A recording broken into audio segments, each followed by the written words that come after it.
guys, welcome to Bobcat Sports Talk. I'm Jessica Carter here with Jay Riley and Trey Howard. So guess what today is? Valentine's Day. And if you have a loved one, enjoy them. But if you don't, there's really good movies on Netflix tonight, so cuddle with yourself. But other than that, we have some good topics to talk about today. Today's going to be kind of short because there's not a lot going on in the sports world. But we did all hear about Michael Sam. And so let's have a little thought process on that. Guys, what do you think about him coming out and telling the world his feelings? Well, Trey, my personal feelings are Michael Sam. I don't care what your sexual orientation is. I don't know why you went to ESPN with your story, but if you're gay, whether you're straight, you're gay, or you have anything else going on in your life, it doesn't matter. It's your personal life. You're here to play football. And I feel like there's really no reason for us to worry about his sexuality. It's cool, I guess, that, we're progressing as a society and starting to accept people maybe. But personally, I feel like there was no reason to even talk about it because he's the first, open NFL player about being gay. That's cool, but he's a great football player. Let's see what he can do on the field. And that's a perfect PC answer. But that stuff really goes out the window when you're actually in the locker room with him and I'm not saying that I have any type of feeling about him. I hadn't put it out there first. But when these football players are in the locker room and they're walking around, without clothes on and they're taking showers and stuff together, that does run through their minds. And I think it's perfectly fine for him to come out and say, his sexual orientation, he's gay, whatever. But it's also fine for these football players to say, look, I'm not comfortable with that. Or I wouldn't like to be around him. I like to play with him. The goal is to win championships on the football team, and I do agree with that. If he's assigned to whatever 32 teams in the NFL, he should be widely accepted into that locker room and as a brother and trying to achieve that goal. But when you put something out there like he's gay, it does put a different spin on that. It's kind of like when the first black person to do something it shouldn't matter, but it did. Yeah, the Jackie Robinson story. It shouldn't matter right. Whether you're straight, gay, whether you're black, white, or indifferent. Right. It shouldn't matter, but it does to some extent, and it's fine with him coming out. And I also don't have a problem with players stating how they actually feel instead of saying, "Oh, it's fine," and then behind doors actually not liking it. Well, to add to that note, before we move on, I'd like to say that I feel like the GMs, because they're old school, a lot of the GMs are in their 60s, 70s, and they grew up in a different era. I feel like it may drop his draft stock. I'm not sure. If he does really good at the combine, we might see a totally different result.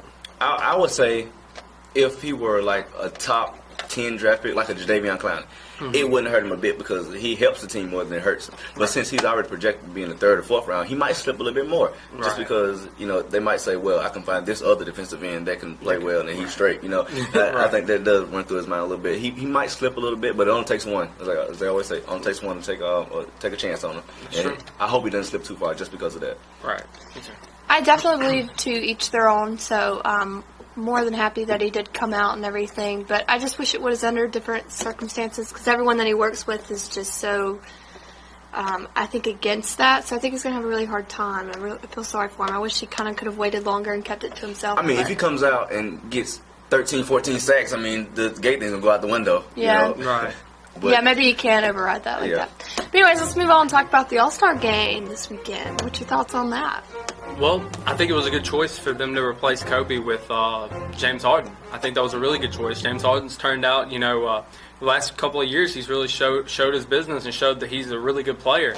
I like that replacement, and I think I like the lineup for the All-Star team this year. I like seeing Steph Curry on the roster on the West. I think the West lineup is great, and I think the East is too.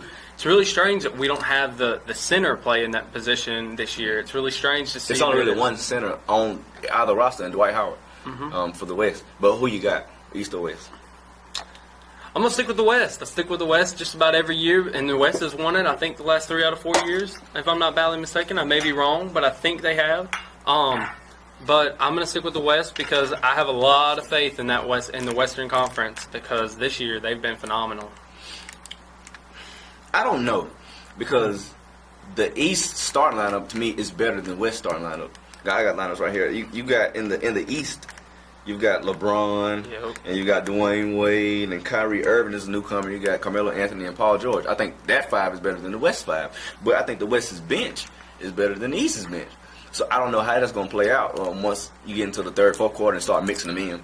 I'm going to take the East because they have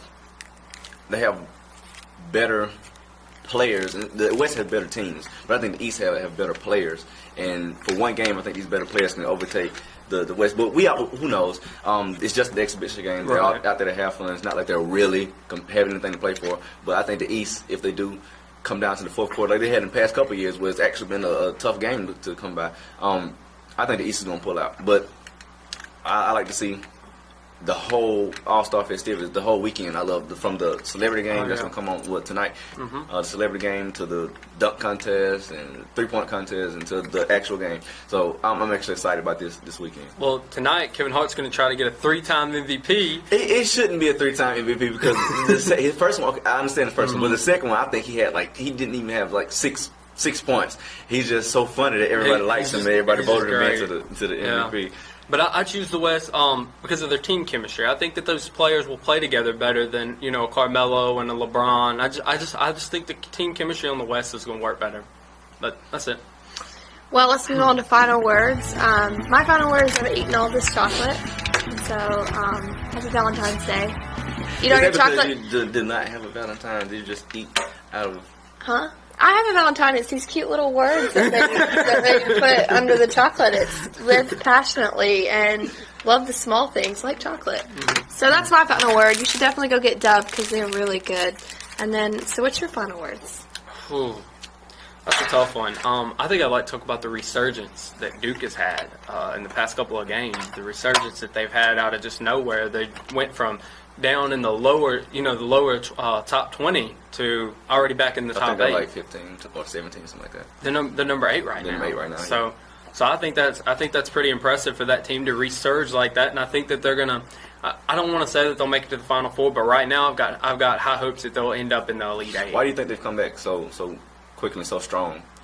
I really don't know. I think Suleiman has really showed up and really showed this new player that he's supposed to have been all along, but he's just kind of had a resurgence of how he's played. Yeah. And Jabari Parker, one night he'll go out there and drop 20, the next night he'll go out there and drop 15. You never really know what to expect from Jabari. He's still working on his game, getting better. But I got Suleiman. I think is the real reason that they've gotten back into where they're at. Fair. My final word, since I think it's been established that I'm the only one here with an actual Valentine, I think I can take this. That is not. I'm leaving. I have Valentine to go see. I have a Valentine. It's myself and Netflix. That's quite good enough. And he left his phone, so I'm going to sell that and buy me some more Netflix movies. Thank you for joining us on Bobcat Sports Talk. We'll see you next week. Y'all have a good one.